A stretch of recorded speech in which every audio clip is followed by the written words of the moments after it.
भागवत पुराणाच्या 10व्या अध्यायात असं सांगितलं आहे की जेव्हा श्रीकृष्णांनी कंसाचा वध केला त्यानंतर ते मथुरेत यदुवंशासोबत राहत होते.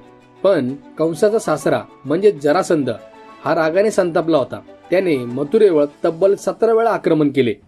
सततचे हल्ले पाहून श्रीकृष्णांनी ठरवलं की आता इथून निघून जायचं. त्यांनी समुद्रावर एक मोठं शहर बांधण्याचा आदेश दिला. पण समुद्र देवतेच्या परवानगीशिवाय हे अशक्य होतं. त्यांनी समुद्र देवतेला प्रार्थना केली आणि समुद्र देव प्रसन्न झाले. त्यांनी श्रीकृष्णांना समुद्राच्या मध्यभागी 12 योजनची भूमी दिली. त्या भूमीवर विश्वकर्मांनी एक सुंदर नगरी उभारली जिचं नाव होतं द्वारका. सोन्याचं महल, अरुंद रस्ते, बागा, तलाव, मध्यभागी श्रीकृष्णांचा भव्य राजमहल.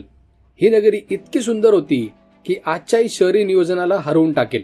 श्रीकृष्णांनी आपल्या यदुवंशाला इथे आणलं. त्यानंतर ते पुन्हा मथुरेला गेले. जरासंध आणि कालयवन यांच्याशी युद्ध करून विजय मिळवला आणि मग सुरू झाला द्वारकेत सुखाचे दिवस.